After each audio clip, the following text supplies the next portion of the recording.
Sampai Mas Tata kesini, terima kasih. Kesini. Kak, banyak yang bilang dari tadi juga adalah salah satu syuting yang paling sehat. Kenapa mungkin memilih untuk jam yang tepat gitu? Apakah mungkin itu ada hubungannya dengan nantinya syuting atau gimana? Ya kalau bisa syuting dengan sehat, kenapa harus syuting dengan cara yang enak? Kita lebih pengen bahwa ketika kita bekerja itu semua pikiran fresh, kita bisa fokus sama apa yang kita kerjakan, jadi tidak mengalami kreatif. Kreatif itu harus dikerjakan dengan orang-orang yang otaknya fresh. Kalau misalnya kita bekerja dengan otak yang tidak fresh, maka hasilnya akan jelek. Jadi kita selalu punya komitmen untuk menciptakan situasi jam kerja yang sehat, menyenangkan, dan tetap keren. Tantangannya apa sih membuat dua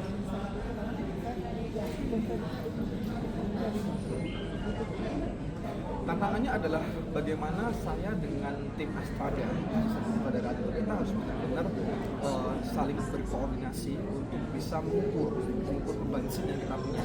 Misal kita punya ada perkelahiannya Lope di dalam rumah, ada final battle-nya si Wulan Anantya di waktu di kuburan. Itu kan kita punya beban scene yang sangat berat ya, satu fighting di dalam rumah, satu fighting di dalam kuburan, bukan fighting tapi adegan kolosal di dalam kuburan gitu. Nah, kayak gitu-gitu tuh nggak bisa kita hanya mengerjakan dalam waktu 1 hari atau 2 hari aja gitu. Jadi kita kayak oke, karena kita tahu bahwa beban scene-nya akan sangat berat, shot-nya akan sangat banyak, maka kemudian kita harus punya cara bagaimana kita bisa mengerjakan ini dengan membagi malam gitu, seperti itu satu. Kalau misalnya kemudian di kasusnya DPR waktu dia berantem di dalam rumah, itu kan juga lumayan heavy banget tuh. Tapi karena kita ada di dalam rumah, maka kan kemudian kita tidak akan terlihat matahari. Jadi kita kayak mengakali gitu. Jadi kita adegannya memang malam, tapi syutingnya kita di pagi hari. Biar teman-teman bisa fresh. Tapi ada juga yang memang di malam juga ada gitu. Tapi kita memang membagi waktunya biar tidak membuat semua terbatasi. masalah mengambil ending yang seperti itu yang kalau menurut saya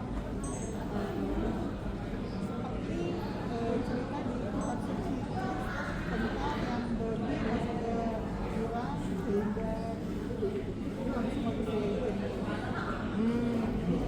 Kalau ngomongin hilang ataupun ngomongin mati, saya tidak pernah selalu percaya bahwa setan itu bisa mati sebenarnya. Jadi mereka itu kalah oleh sesuatu yang memang lebih besar. Nah, bagi saya di waktu ini azab hukuman itu adalah sesuatu yang sangat besar, sehingga itu yang akan membuat mereka kemudian pergi. Nah, soal pengorbanan ini kan adalah ukuran kemanusiaan yang muncul dari seseorang yang pernah mengalami masa trauma sehingga dia tidak mau lagi membuat semua orang yang lain menjadi korban. Jadi kalau ngomongin soal ukuran kenapa dia jatuh ke jurang, dia jatuh ke sungai, ya itu kan ukuran tertentu yang mungkin bisa disikapi itu sebagai sesuatu yang metafor atau simbol atau apapun itu, tapi dia menikmati aja filmnya. Sama satu lagi, mengapa memilih pemeran evil-nya itu anak perempuan? Jadi sebenarnya yang lainnya cuma itu bagian utamanya dan cowok. Kamu mau jawab nggak? Jawab. Mau jawab. Sejak pertama kali saya menonton ini di Bayi Ajaib, satu scene gitu, ada satu scene dua scene ya pokoknya waktu itu. Terus kemudian habis itu saya menonton dia di Monster, itu Ananda itu langsung kayak oke, aku suatu hari harus punya project sama dia. Itu dia itu benar-benar memberikan energi yang gede banget pada saat saya menonton performa dia di film yang lain gitu, sehingga setelah itu begitu ketemu Pak Sunil, Pak kita jalan mau ke 2 ya? Ya, langsung kemudian gimana caranya naskah ini harus dibikin tapi kiblatnya dia dulu. Jadi nggak ada alasan lain soal itu sih, kecuali memang Ananda Kirana. Saya nggak memuji, itu realita kemampuannya dia, skill. Kan kalian juga jelas sendiri kan kerennya dia. Sama-sama. Terima kasih banyak Mbak Nanda. Mungkin tadi rasanya dibanggakan oleh masalah itu gimana mungkin? Aku malu ya sebenarnya, tapi terima kasih kesempatan yang besar sekali untuk aku memainkan karakter Bulan. Menantang banget buat aku, jadi pengalaman baru. Wah, terima kasih Rupek. Beban nggak sih jadi tugas yang harus menjadi memberikan unsur komedi di film bersama dengan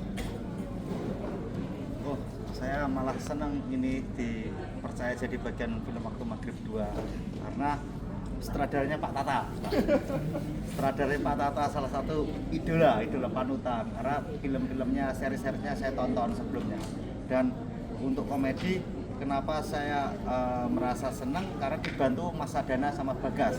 Jadi kita bertiga ngobrol terus ini enaknya diapain. Karena dari skrip itu udah menuju punchline door awar-awar, kita tinggal nambahin dikit-dikit aja. Dan secara cerita udah sangat kuat. Nopek boleh cerita dong soal tadi dibilang take 20 kali itu Ya. kenapa pada saat itu prosesnya? Oh, take 20 kali itu take apa ya? Action ya Pak itu. Ya, jadi ada scene saya harus menampar hantunya. Itu saya nggak tega meskipun itu kan permainan kamera toh, tetap saya nggak tega, makanya nggak tega. Akhirnya Mas Bagas yang megangin dia ngomong, kenain aja nggak apa-apa, kenain aja. Tetap nggak tega, itu yang membuat akhirnya take-nya berkali-kali. Ada satu momen saya sih daripada kru nunggu pemain capek, ini harus bener, ini harus pas nih. Akhirnya saya kerasin Mbak, terakhir harus kena, malah kena kamera kodak. Makin lemes dengkul saya langsung ini jantung naik, dengkul lemes saya langsung bodo amat syuting saya ke meja Pak Tata. Pak ampun Pak.